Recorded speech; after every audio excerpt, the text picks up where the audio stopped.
Well, thank you very much, Peter. Ladies and gentlemen, it's a real privilege and pleasure for me to be back in China and to be back addressing the Canada-China Business Council. I was particularly excited to be here for your annual meeting. I met Peter when I got off the elevator down the hall here, and when I walked in and saw the crowd, I said to Peter, wow, this is not just an impressive group of people, many who've traveled from Canada, but it's a big crowd. And Peter, very proud, he was president of the council, very proud to say, oh yeah, this is a great crowd. But you know, when we get a good speaker, we can get 3 times as many people. It's no secret that I love this country. I love its people. I love its culture, its history. I love its food. And I love visiting here. When I first became minister, Peter was one of the first people I reached out to get his thoughts, his advice. I also reached out to my friend John Manley, who's with us. And John's advice is go to China and go back often. And that's good advice that I took when I first became minister and throughout my time. I'm very grateful to be here at the Canada-China Business Council. I want to thank you for inviting me to be with you and for organizing this very, very impressive gathering. At the outset, though, I should join what Peter has already said. It's with a heavy heart that I stand here today to express my deep condolences to the Desmarais family and to all the membership of the council as we mourn the loss of Paul Desmarais. In 1978, and you think about this, in 1970, this is before the economic reforms truly began in earnest, well before most Canadians understood how important China would become to the future of Canada and our economy. Mr. Desmarais' Power Corporation, along with 9 other Canadian firms, founded the Canada-China Business Council. As Peter mentioned, Mr. Desmarais served as its founding chairman and its steward and was an unofficial second ambassador to China from Canada. His leadership will be missed, but his vision and his legacy will live on. As Canada's foreign minister, I thought I might offer a broader view on how the Canada-China relationship might be customary at the CCBC. In doing so, it is important to identify not only what is going well in our relations, but also some of the challenges that we have to look forward to. It is also important to keep in mind that China's rise nationally, regionally, and globally is not simply an economic phenomenon. Its pace of urbanization is unprecedented in human experience, and the spread of the internet and mobile communications across Chinese society exceed what we could have imagined even a decade ago, with wide-reaching implications. We can also no longer think of regional or global governance without considering China's real and potential contributions. China's role in international trade, investment, and finance is profound, and China is increasingly central to discussions on security issues and related trends. Indeed, we cannot talk about development in Africa and elsewhere without including China in those important discussions. The fact is, China's economic growth at home over the last 2 decades and its rapidly growing impact and influence globally means that Canada has a much greater stake in our relationship than ever before. But let me return to the economic dimension, to which the CCBC and its members make an incredible and important contribution. We have made significant commercial progress in recent years. Both China and Canada recognize that we have much to offer one another, that our respective strengths and remarkably complementarity, and we even have significant unfilled potential. Both sides have a compelling interest in deepening our economic cooperation. But it is also evident to me that there is nothing predestined about this process. We have to work on it, just as we've worked hard to get to the point where we stand today. It's not by accident that China has become Canada's 2nd largest trading partner after the United States. It's no accident that Canada's exports to China have grown more quickly over the past 6 years than Canadian imports from China. In fact, 3 times as quickly. We have, and we must take into account, the almost 200% growth in Chinese direct investment in the Canadian economy in that same period, and the $4 billion plus Canadian investments here in China, and the 84,000 Chinese students who study in Canada. There is a Chinese saying that's easily understood by Canadians, that high buildings rise from the ground up. These milestones reflect the determination, the planning, the risk-taking, and the sheer hard work of thousands of individuals and leaders in business, in the education sector, our provinces, cities, and civil society. They also reflect a commitment by both governments. Political leaders are engaging one another at an unprecedented degree. The range of subjects under discussion is greater than ever before. We are engaging one another on matters where there is natural agreement. We are equally doing so where we have differences of views and where respective values don't always fully align. And we have not just been talking. We have been building a foundation of relationships critical to our forward success. We've also been hammering out tangible frameworks and mechanisms which create and deepen opportunities for our business sectors and societies more broadly to deepen engagement. Prime Minister Stephen Harper has been and remains deeply invested in this process, and no one could have missed the steady flow of ministers traveling back and forth across the Pacific to engage on issues which matter to all Canadians. Indeed, in addition to my four-city tour, Canada's Minister of International Trade, the Honourable Ed Fast, was in Beijing and Shenyang just last week. You will also be aware that Canada's Governor-General, His Excellency David Johnston, will arrive in China tomorrow to raise the profile of several important dimensions of the bilateral relationship, including prosperity, innovation, education, and culture. An impressive group of Canadians, including Natural Resource Minister Joe Oliver and several members of Parliament, are accompanying the Governor-General. And the political engagement is yielding results. These results link directly to our standard of living as Canadians and are helping to assure the well-being, future well-being of our children and grandchildren. As you know, we have signed a Canada-China Foreign Investment Promotion and Protection Agreement and look forward to bringing it into force in short order. This FIPA isn't just about words on paper. It will ensure greater protection for foreign investors against discriminatory practices and expropriation without compensation. Overall, the FIPA will enhance predictability of the policy framework affecting foreign investors and their investments. A supplementary protocol to our nuclear cooperation agreement was signed by the two governments a year ago, and we are already seeing concrete outcomes flowing from this very important agreement. The first shipment of Canadian origin uranium as part of long-term supply contracts between Canadian firms and Chinese customers is scheduled to arrive here in China just this month. During Prime Minister Stephen Harper's 2009 visit to Beijing, he announced that China had granted Canada approved destination status. That has already resulted in China becoming Canada's fourth source of foreign visitors, with a 20% increase last year alone. I believe that Canada will be very well positioned to benefit from the 100 million annual Chinese travelers overseas that are estimated by 2020. I should also take a minute to note that the outstanding work of the Tourism Industry Association of Canada, who are currently themselves on a mission to China, where they are visiting Shanghai, Hangzhou, and Ningbo. Tourism is a tremendously important industry to the Canadian economy. It means $17 billion in sales annually. It means 604,000 Canadian jobs in every corner of the country, from coast to coast to coast. Last year, during the Prime Minister's trip here, our two countries expanded the Canada-China Air Transport Agreement.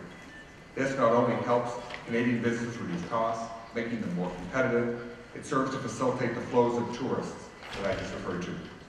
Our government is actively exploring how we can deepen our economic ties even further. China's ongoing social and economic transformation is creating many new opportunities. The rapid rise of China's cities, as I wrote in last week's Ottawa Citizen, a broad-based middle class, connectivity of its citizens to one another, and just as importantly to the world. It's clear that China is rapidly becoming a world center for innovation. In 2001, 9% of all international patent applications came from China, up from just 2.6% in 2006. China now ranks fourth in the world as a source of international patent applications. I'm highlighting the innovation theme because international science and technology collaboration is a key mechanism to promote economic prosperity and job creation. Canada is strongly supportive of the Canada-China Agreement for Scientific and Technological Cooperation, which aims to increase collaboration in sectors of the future: health and life sciences, energy and the environment, agriculture, civil aviation, clean tech and information and communications technologies.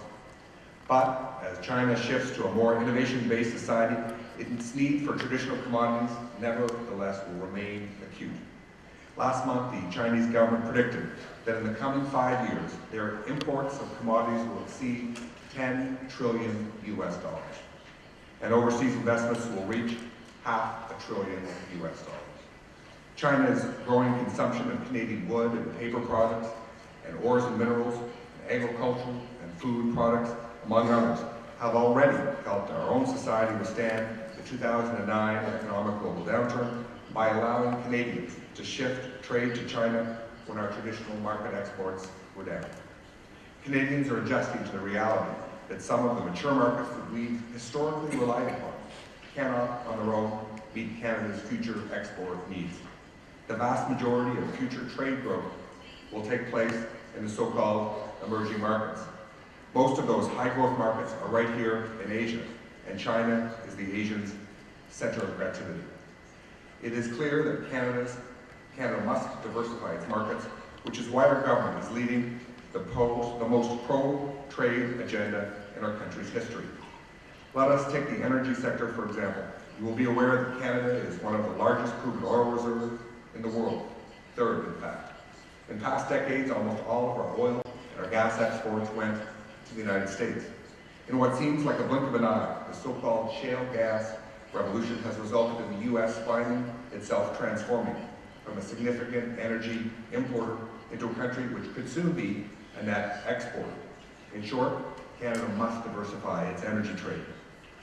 Meanwhile, China knows that it must not only expand its energy imports, it must also diversify them and improve its own energy security. A deepened Canada-China energy relationship, I think, is a natural fit for both countries. Other Asian markets have significant needs as well: India, Japan, Korea, among others. For this reason, Canada is strongly committed to creating the conditions for private sector investment in energy pipelines and terminals. We are working with the provinces, with the private sector, communities, Aboriginal Canadians, to capitalize on this critical opportunity for the next decade.